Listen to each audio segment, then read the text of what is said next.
Oke, malam hari ini saya mau share hal yang penting. Oke. Banyak di antara umat Tuhan mengaku Kristen, rajin ke gereja, tapi nggak tahu apa-apa. Jadi kita benar-benar kita harus perhatikan keadaan zaman dengan seksama.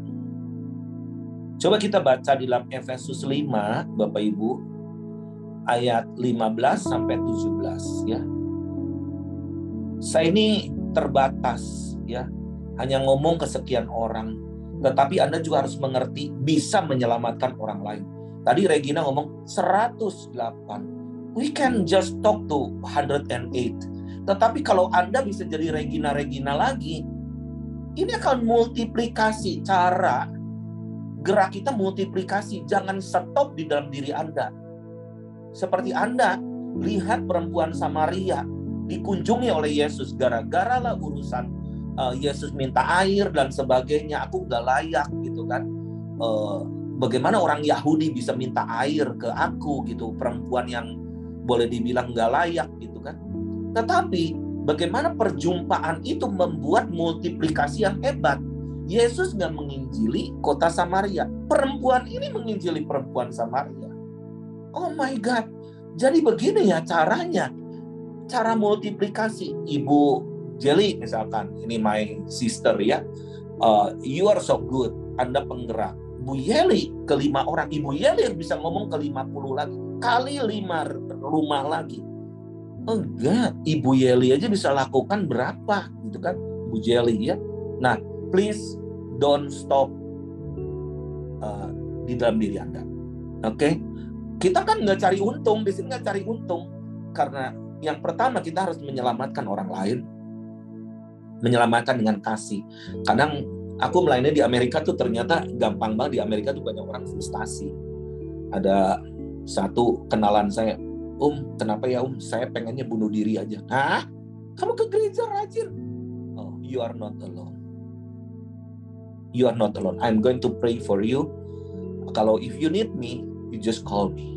I'm open 24 hours. Nah, ya kalau memang bangun juga sih gitu. Tapi kata-kata itu menghibur dia. Langsung, kok bisa ya jadi semangat begini gitu. Hanya perlu sentuhan. Nah, Anda gak usah khotbah ketika berkunjung. What can I do? What can I pray? Apa yang bisa didoakan ini nih, bawa sedikit oleh-oleh. That's it. Nah, di dalam Efesus 5 ayat 15 sampai 17, karena itu perhatikanlah dengan seksama. Perhatikan dengan seksama bagaimana kamu hidup. Janganlah seperti orang bebal. Orang bebal itu apa sih maksudnya? Orang bebal tuh tahu tapi nggak mau lakukan.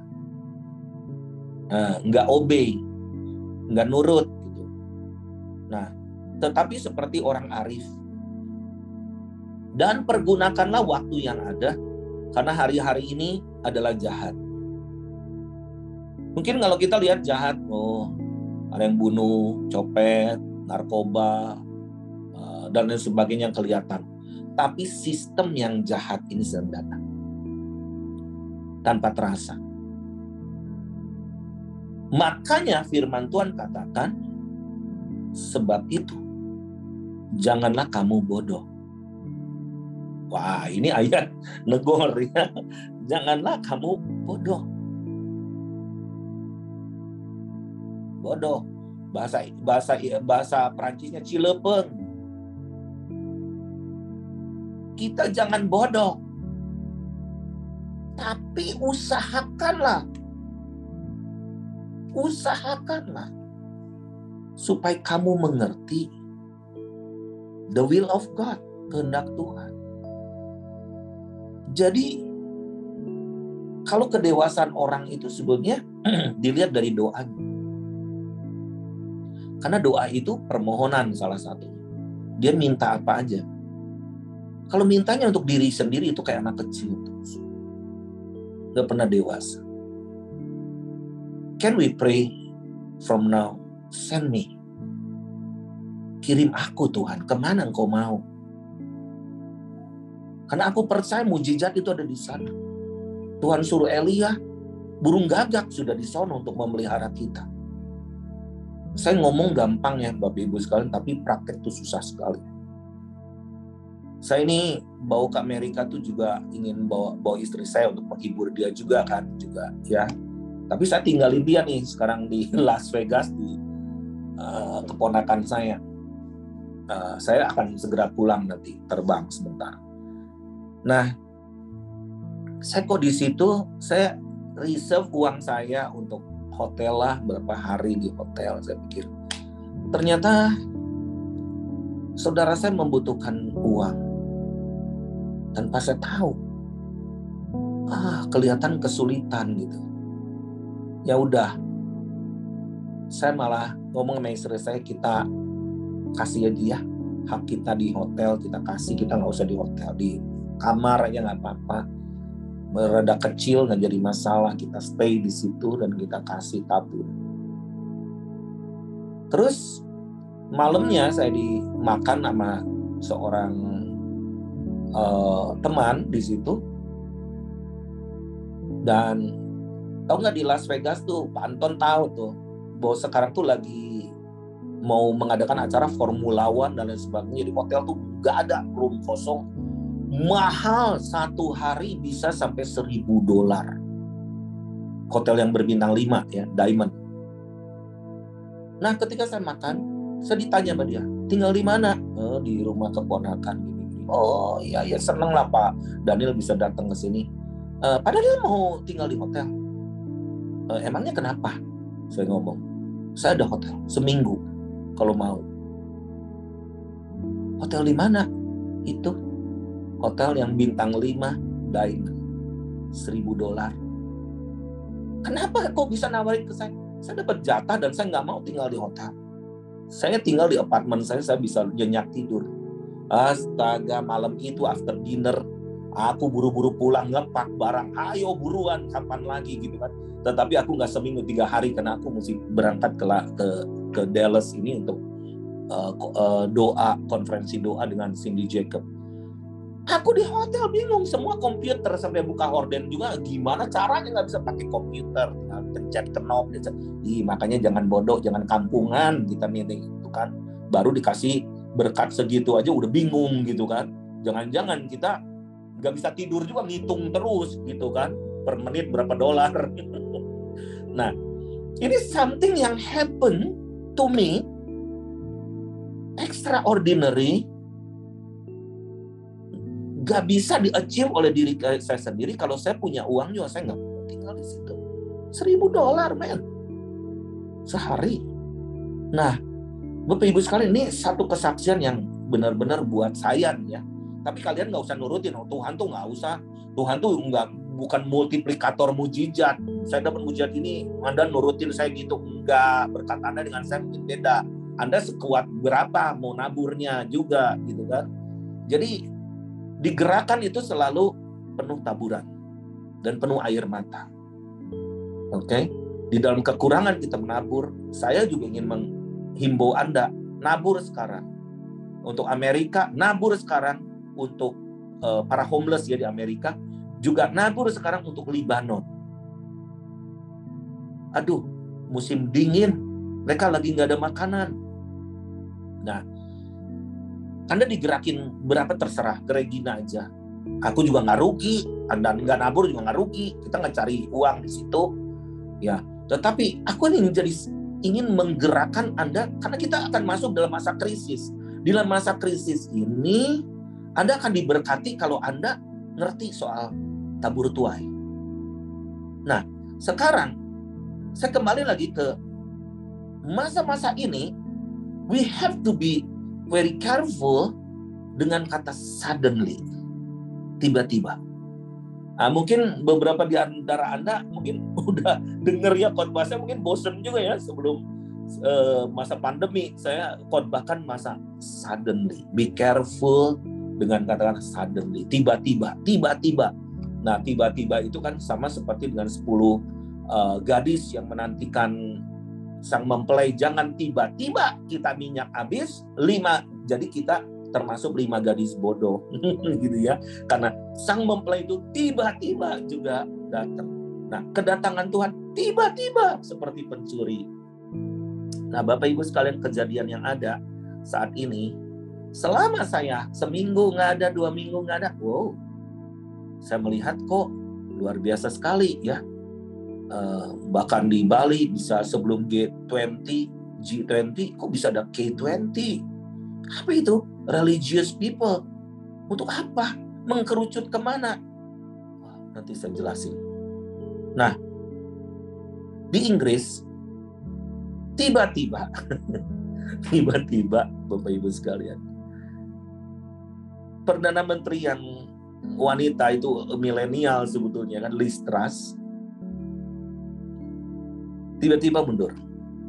Hanya 50 hari. Dia the shortest ya, yang pejabat yang paling pendek memerintah ya di Inggris. 50 hari dia mundur karena tekanan hebat. Tetapi tiba-tiba tanpa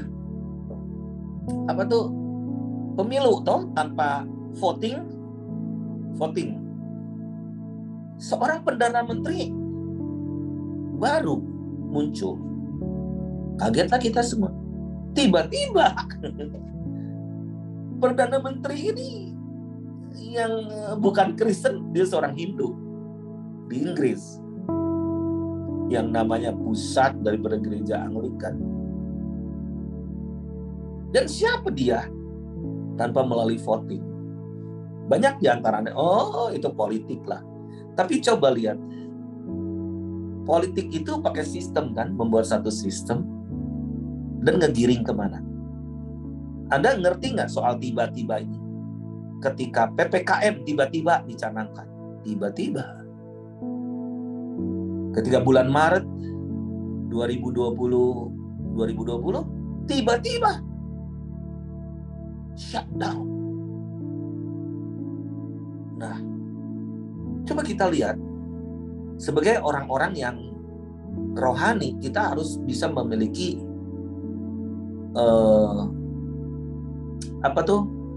ketajaman secara roh. Harus pinter juga. Makanya jangan buang-buang waktu dengerin banyak hal yang nggak perlu gitu kan. Nah, Rishi Sunak itu Perdana Menteri yang baru. Istrinya namanya Aksata Murty. Jadi banyak yang tidak tahu di balik pengangkatan Perdana Menteri Inggris yang baru ini dipilih tanpa pemilihan. Siapa dia? Dia, kekayaan dia 2 kali lipat lebih kaya daripada Raja Charles. Nah, jadi dia berkantor di Downing Street nomor 10.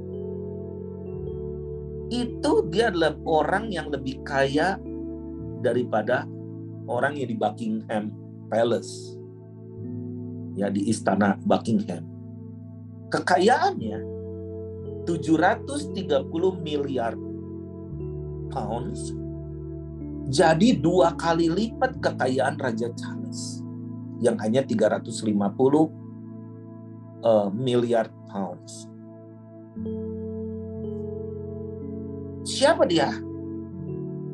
Ketika masa pandemi itu satu peristiwa yang ada orang yang percaya konspirasi. Saya nggak tahu ya kalau di Indonesia masih terus pakai ini kan, masker kan? Kalau di Amerika nggak ada nih pakai masker. Nah, dia itu orang yang menolong globalis dan juga menggelontorkan dana untuk penanganan COVID-19 itu 400 miliar dolar. Dia bukan hanya kaya, tapi sangat kaya. Dan dia sangat dekat dengan namanya World Economic Forum. Yang ketuanya namanya Klaus Schwab. Yang dimana Klaus Schwab ini mencanangkan bahwa tahun 2030 semua berbicara 2030, saya nggak ngerti nih ya. 2030 ini jadi titik awal banyak hal, saya nggak ngerti. Sampai gerakan-gerakan gereja pun kita harus menginjil, kita harus menyelesaikan amanat agung sampai 2030. Kalau Rick Warren ngomong 2033, fine, beda 3 tahun. Itu 2000 tahun gereja berdiri. Nah, jadi 2030 World Economic Forum akan membuat satu sistem dunia dan dia pakai satu istilah atau tagline, you will own nothing but you will be happy. Kamu nggak bakalan punya apa-apa, tetapi kamu akan happy, akan senang. Wow. Saya melihat banyak orang bekerja itu di bawah kutuk, meskipun orang Kristen. Oh, apalagi di Amerika. Nggak kerja, nggak makan. Tapi mereka kerja, sometimes habis. Anaknya lah ini ke rumah sakit, inilah kecelakaan, inilah itulah itu. Habis. Jadi, how can that be? Saya sampai nanya, meneropong, kenapa ya ini begini? Saya sampai nanya aja langsung, kamu suka nabur nggak sih? Perpuluhan dan nabur suka nggak sih? Kalau saya mah nggak pernah, jujur ya, kalau saya pribadi nggak pernah mikirin 1/10. Saya sih mikir perlu setengah, perlu satu dompet. Apalagi saya belas kasihan, saya kadang suka tinggi gitu ya. Saya udah dah kosongin dompet. Makanya Regina suka pusing ngikutin saya, nggak tahu kenapa ya. Jadi memang suka ekstrim begitu. Udah kosongin, udah gitu. Kitanya gimana? Nah, ya memang kalau secara manajerial gak bagus begitu gitu ya. Tapi itulah kekurangan saya. Tetapi saya ingin mengingatkan Anda semua as personal, you have God. Kamu punya Tuhan. Pujilah Tuhan. Tuhan katakan, pujilah aku. Nah, ketika kita menolong orang yang sengsara, kita memiutangi Tuhan. Nah, jadi saya pikir filantropis ini kadang mereka nggak punya Tuhan, tetapi naburnya jor-joran. Bisa juga begini, kan orang di sini kan berpikirnya liberal gitu, nggak Tuhan melulu gitu. Gua Kristen kok semakin susah ya? Bukan semakin susah. Kok yang orang dunia semakin diberkati? Lu lihat orang dunia lebih berani dari lu naburnya.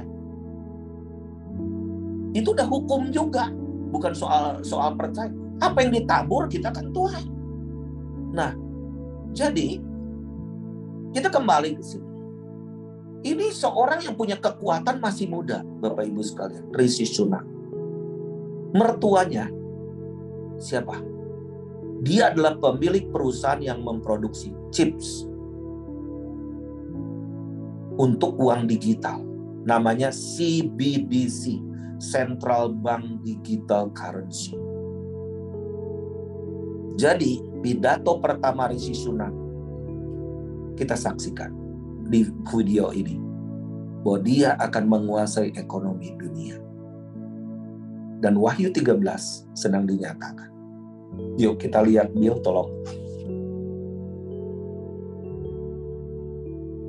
Today, I'm proud to say that under the UK's presidency, the group of the world's 7 most advanced economies, the G7, is launching a set of public policy principles for retail central bank digital currencies, CBDCs.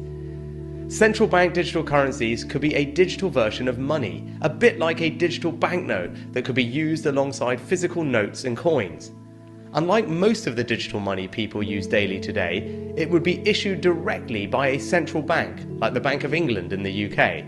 And governments and central banks across the world are working together, looking into what having a digital currency might mean in practice. This includes issues that people care about, such as ensuring users' money would be safe and secure, that it could work with other ways to pay, would be energy efficient and available to everyone. A potential CBDC could offer businesses and consumers new ways to pay in the future.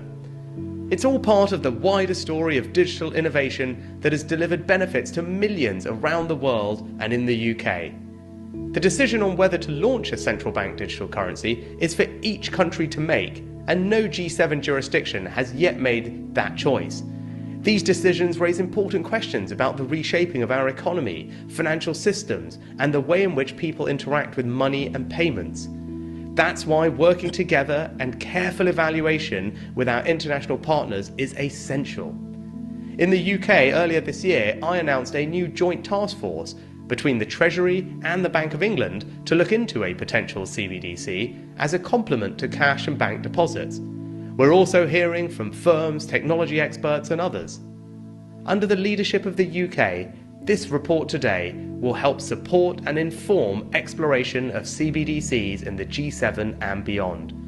With these principles, the G7 is leading an important step change in the global policy conversation. The report covers a range of important matters, such as financial stability, cyber resilience, energy efficiency, privacy, inclusion, and tackling illicit finance. These factors should all be considered when designing and potentially delivering a CBDC that would be fit for the future. Our shared objective is to ensure that CBDCs will be grounded in long-standing commitments to transparency, the rule of law, and sound economic governance. The G7 will continue its work in this important area, working with others to enhance understanding and use of these principles. We're excited to be taking a leading role with G7 members in publishing this exploratory work, bringing money and finance into the 21st century. Oke. Ini sebelum dia jadi Prime Minister pun sudah dia pidato seperti ini. Itu G7.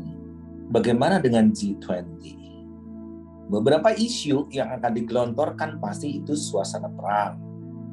Itu dulu. Terus mengenai kebangkrutan daripada ekonomi beberapa negara.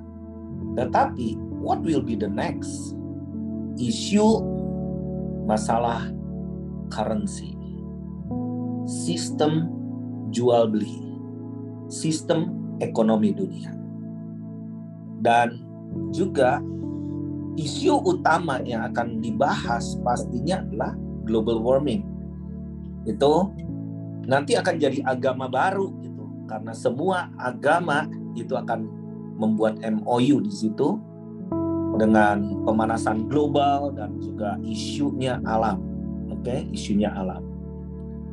Nah, kalau kita lihat di Wahyu 13 ayat 16, 17, 18 dikatakan seperti ini, dan ia menyebabkan sehingga kepada semua orang, kecil atau besar. Ini seluruh dunia. Kita nggak pernah bayangin kok bisa seluruh dunia bisa begini, ya. Nah, kaya atau miskin, merdeka atau hamba, nggak peduli Anda mau bos gede, Anda mau buruh, diberi tanda pada tangan kanannya atau pada dahinya.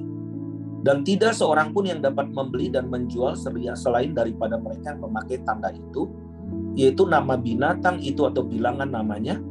Yang penting di sini ialah hikmat. Dan barang siapa yang bijaksana, baiklah ia menghitung bilangan binatang itu, karena bilangan itu adalah bilangan seorang manusia. Dan bilangannya itu ialah 666.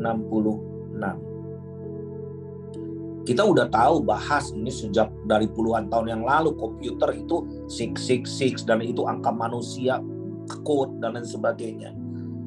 Teknologi, saya pernah pergi juga ke Switzerland ya, di Geneva, di mana ada CERN, itu 666 juga logonya. Nah, kenapa sekarang China mau mulai menekan Taiwan? How important Taiwan? Oke? Nah, di China sekarang impor, dia mengimpor chips lebih besar dan dana untuk impor chips itu lebih besar daripada mengimpor minyak. Nah, Bapak Ibu tahu nggak?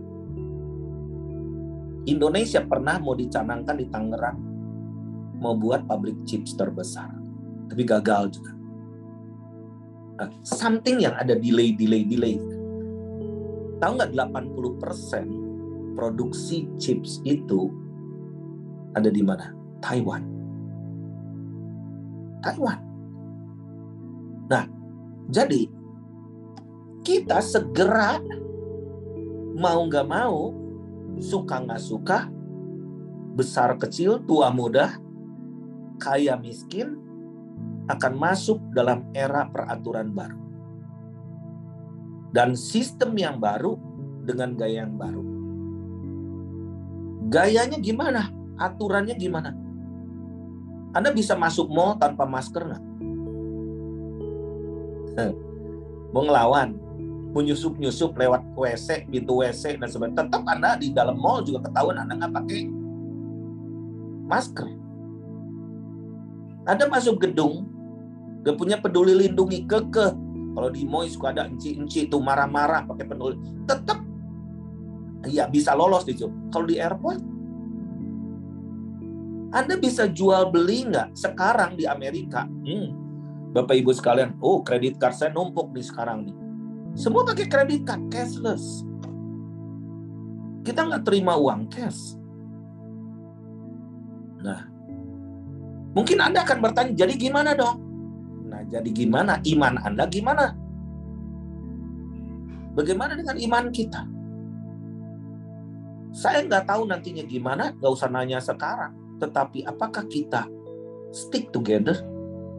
Kita living in unity? Kenapa kita bicara juga soal pangan? Kenapa kita saling bantu satu dan yang lain? Bapak Ibu sekalian, saya ini nggak nyari duit dari sini. Regina apa semua kita capek ngurusin gini tuh. Mempersatukan gereja lebih capek lagi. Setelah COVID-19 mempersatukan, Masya Allah. Kayaknya sama teman-teman Muslim bisa lebih gampang cepat ini deh.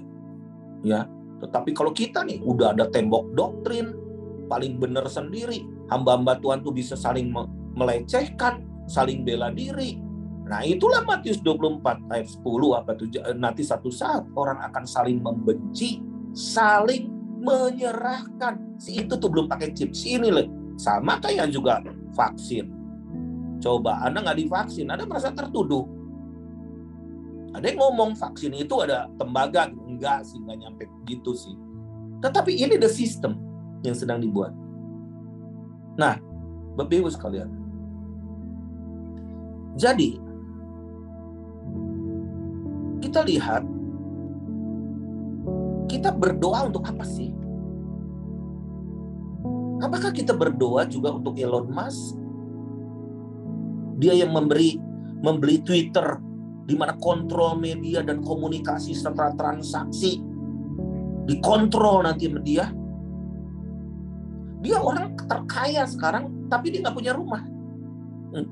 Dia minjem rumah temennya gitu di Amerika nih. Dia bikin mobil Tesla dan semua. Pertanyaannya kenapa? Bodoh banget sih orang kaya nggak punya rumah. Karena dia tahu sistem ke depan, lu percuma punya apa-apa. Wih, kok bisa begini ya? Nah, jadi kendaraan bermotor nanti akan segera diganti. Ini kewajiban ke depan. Pakai baterai, di charge, listrik. Maksudnya apa sih? Apa modernisasi? Apakah ini supaya enggak polusi? Gitu kan ya? Enggak gitu juga, supaya pakai baterai kita terkoneksi. Kita terkoneksi secara digital. Digital terus gimana? Nah, itu kan nanti terkoneksi oleh internet. Dan internet harus sewa. Dan internet itu udah data. Data Anda, Ibu Yunwa, datanya ada di dia. Karena Anda udah connect, Anda udah agree, I agree. Jadi semua data Anda nanti terkoneksi. Data Anda dengan bank Anda. Siapa Anda? Facebook Anda. Semua. Makanya aku anjurkan kalau lagi doa peperan rohani. Kemarin bagus banget ya Cindy Jacob. Doa peperan rohani itu nggak boleh pakai media. Karena keburu dicuri strateginya. Oleh kuasa gelap. Karena kuasa setan itu pakai juga sarana media. Jadi itu yang bagus tuh 24/7 ya, menara doa. Masuklah ke menara doa itu, ambil waktu di situ. Udah, nggak usah sampai postingan segala lagi gitu. Di situ di menara doa ada postingan juga. Padahal itu tuh war zone gitu kan. The war zone, kan itu gelombangnya banyak kan di situ ya.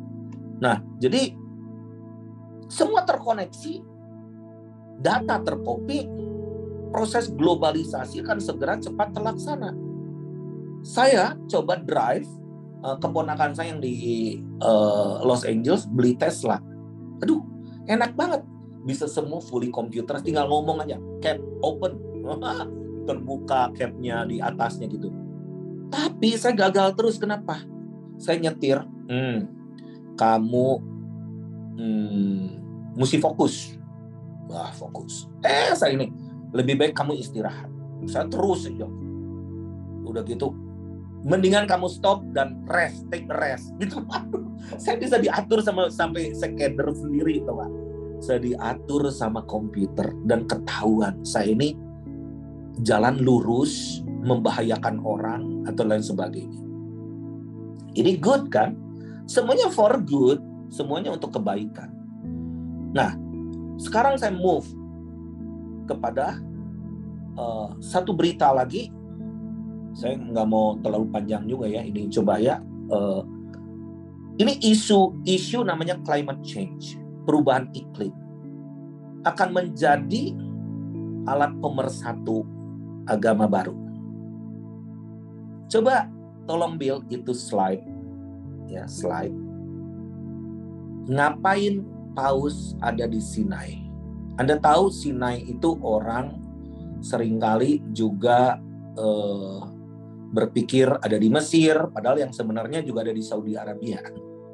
Ya, Sinai itu. Nah, jadi pada tanggal 6 sampai 18 November ini, jadi masih berlangsung, ini ada satu konferensi, tapi ini disebut prophetic call. Prophetic call for climate justice. Ini maksudnya gimana ya? Jadi ketika datang di sini, bisa dia buka sepatu dan menyatu dengan alam, dan untuk membuat aturan-aturan baru di mana semua makhluk di bumi itu harus menyelamatkan bumi. Itu coba ada simbolnya, Bill, tolong di-share yang 2 slide yang terakhir aku kirim. Ini di Sharm el-Sheikh. Saya udah beberapa kali pergi ke kota ini, kota turis. Tetapi sekarang menjadi sorotan dunia. Apa yang terjadi di sini di dalam namanya COP ya 27, itu simbolnya matahari. Dan Anda tahu sekarang di movie, di media, di mana anak-anak muda tahu banget simbol-simbol di mana dewa-dewi zaman dulu, zaman Romawi, zaman-zaman Mesir, Firaun dimunculkan kembali. Coba slide yang berikutnya, Bill. Ini adalah salah satu daripada dewa matahari. Nah, apa yang sebetulnya yang dilakukan di sini? Ini bukan kebetulan, karena di bawah tanah daripada di tanah Edom, itu di sebelah sana Sharm el-Sheikh, sedang dibangun satu kota baru, Babel yang baru. Nobody knows. Bener nggak? Aku mau nanya, ada pendoa yang tahu nggak? Saya aja di international kemarin, nabi-nabi dengan skala global. Do you know about this? What is it about? Ini akan dibangun satu kota yang dimana ada 170 km panjangnya. Oke, ini The Line namanya, di Saudi Arabia. Anda masih ingat nggak ketika saya banyak bicara soal black hole? Dan black hole ini sekarang sudah bermain dengan manifestasi yang luar biasa. Makanya apakah gereja sudah menyentuh marketplace nggak? Menyentuh anak-anak milenial nggak? atau kita khotbahin terus yang 2000 tahun yang lalu, atau zaman-zaman Nabi Musa terus gitu kan. Sekarang kita lihat, ngapain di Mount Sinai membuat satu ritual next, di mana mereka akan mengadakan suatu ritual yang Paus ini pertobatan kembali, tetapi juga untuk menyelamatkan alam. Bahwa kita tahu bahwa keselamatan itu bukan dari alam. Alam itu diciptakan, dia bukan Tuhan. Tetapi juru selamat kita adalah Yesus Kristus. Anda mengerti nggak bahwa kita ini sedang diseret kemana? Iman kita sedang dibawa kemana? Next slide. Ini bukan kebetulan kalau kita lihat nih di daerah ini. Ini Neom, ya. Ada satu garis yang merah, itu kotanya. Jadi lucu, kotanya itu cuma satu garis 170 km tapi bisa masuk 9 juta orang. Dan ini dengan temboknya tinggi sekali. Dan ini adalah yang kita nggak pernah lihat, nggak pernah kita pikirkan. Inilah gedung tertinggi di dunia yang terpanjang. Nah, terus, ya, itu di tanah, namanya Neom itu di tanah Edom. Ya, lokasinya. Terus. Nah, ya, terus. Oke, kita. Mungkin beberapa di antara Anda yang udah pernah pergi ke Israel, Anda nggak pernah bayangkan hal ini, ya. Terus, next.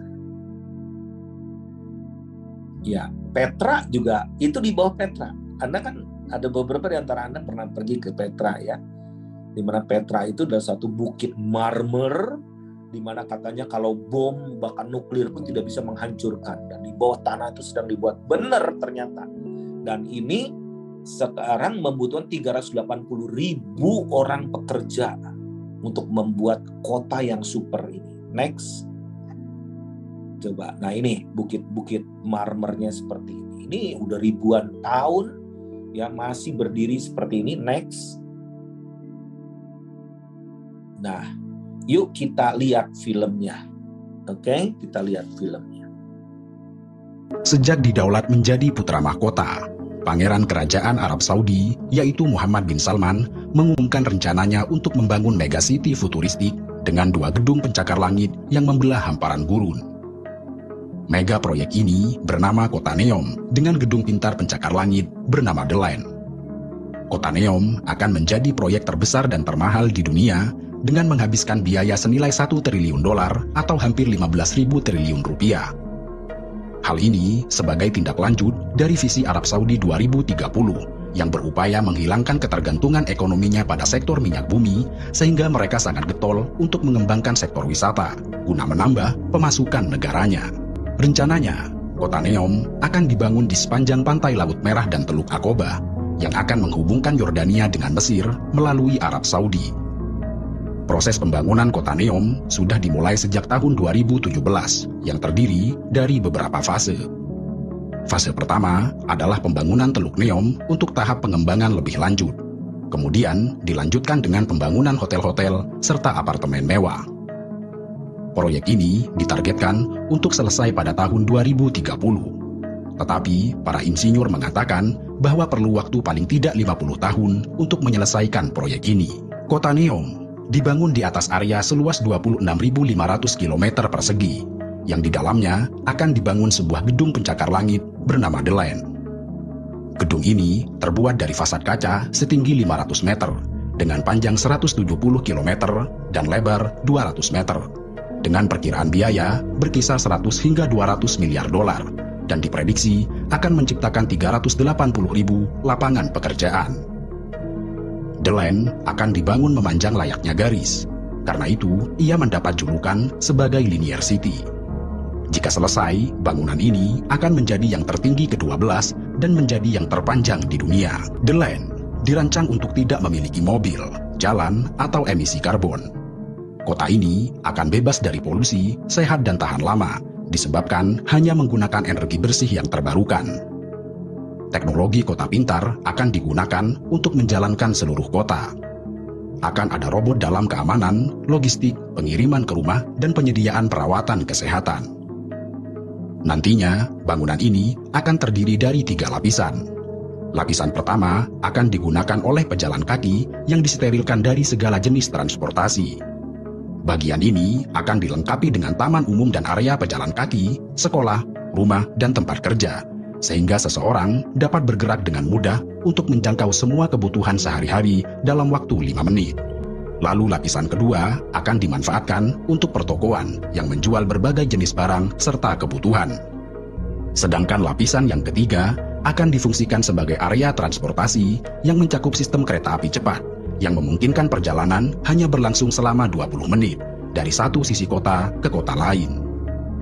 Selain itu, kecerdasan buatan akan memantau kota dan menggunakan model prediktif dan data guna mencari cara meningkatkan kehidupan sehari-hari bagi warga di The Line.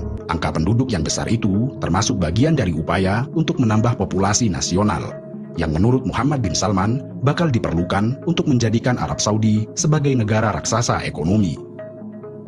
Dan nantinya, kota ini akan memiliki undang-undang yang terpisah dari pemerintahan Saudi saat ini. Kendati demikian, pejabat Saudi memastikan bahwa mereka bakal tetap melarang minuman beralkohol. Pernyataan ini sekaligus menepis isu yang beredar bahwa kota Neom akan menjadi pusat legalisasi minuman beralkohol dan bikini di sekitar Arab Saudi. Nah, Bapak Ibu sekalian, ini di lokasi yang tadi saya katakan, tadi ada di slide juga mengenai Edom, di tanah Edom.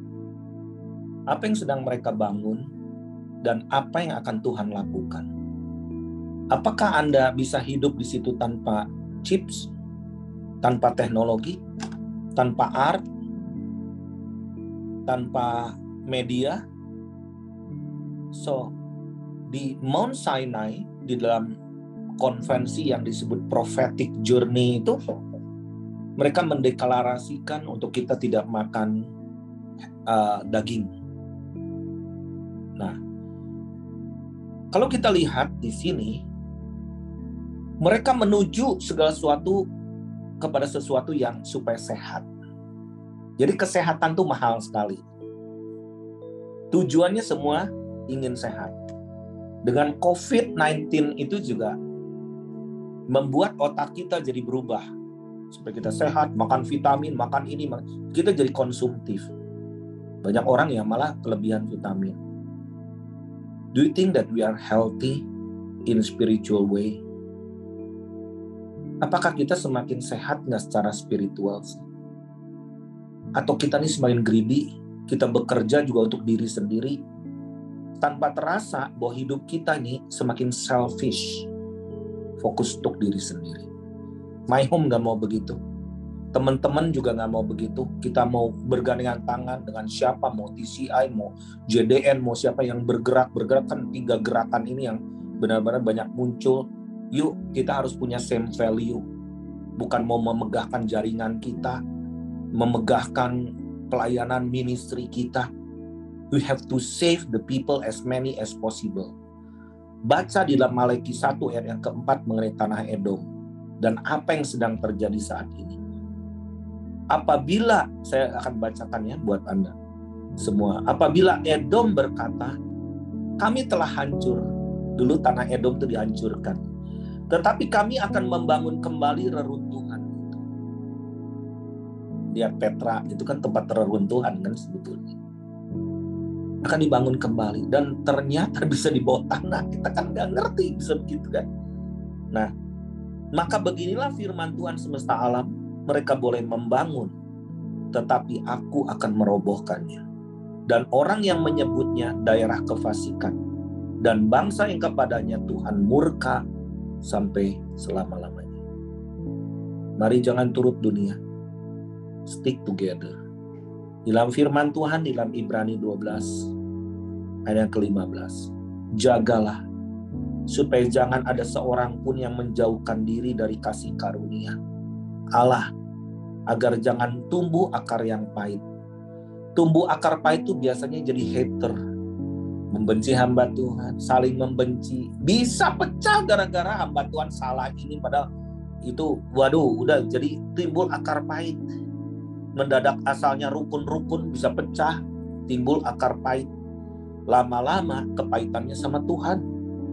Nah, jadi jangan tumbuh akar yang pahit yang menimbulkan kerusuhan, yang mencemarkan banyak orang. Jadi apa yang kita lakukan mungkin kecil. Saya ingat ketika WPA, waktu itu saya dalam mempersiapkan WPA itu, dalam keadaan sebenarnya gue merasa sendiri, gue merasa kok ini susah ya bergerak, ini kecil ya. Saya mendengar saya dibangunkan Tuhan lagi subuh hari, dan Tuhan kata, do not despise the small thing. Jangan rendahkan hal yang kecil. Dari situ saya belajar bagaimana yuk kita lakukan hal yang kecil untuk bisa menjadi besar. Perhatikan anak-anak kecil, perhatikan anak-anak muda. So mimpiku, My Home ada yang meneruskan nanti generasi milenial under 20 atau 20 something, they are going to lead us. Tempatkan mereka sebagai pemimpin, bukan sebagai pengikut. Karena sometimes aku juga duduk bersama dengan cucuku malah lebih pintar ngajarin aku soal komputer dan sebagainya. Opa salah. Mari kita jangan sombong rohani, kita do not despise the small thing. Jangan meremehkan hal yang kecil. Yuk kita berdoa. Tuhan, terima kasih. Ajar kami untuk memahami terus keadaan zaman. Kami mau belajar setia, meskipun kami hanya mulai, dan apa yang kami bisa. Memberi untuk tetangga, memberi untuk perhatian, mendoakan seseorang.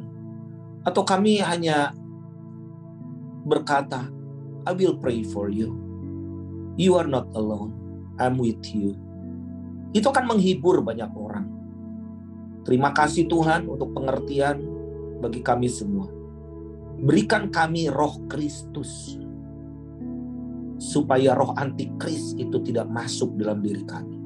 Kami harus berjaga-jaga di dalam sepanjang hidup kami. Ampuni kesalahan kami, ampuni rasa ego kami, bahwa hidupku punya purpose. Hidupku bukan milikku sendiri, milik Engkau. Dan aku mau menjadi berkat buat banyak orang. Berkat-Mu turun atas setiap anak-anak-Mu, hamba-hamba-Mu, khususnya para penggerak, dan semua akan jadi penggerak, termasuk anak-anak muda pun akan jadi penggerak. Terima kasih, kami akan berjalan bersama dengan mereka. Biar bumi akan penuh dengan kemuliaan Tuhan, seperti air yang menutupi dasar lautan. Terima kasih Tuhan, dalam nama Yesus, amin. Amin. Tuhan memberkati. Selamat menjadi berkat.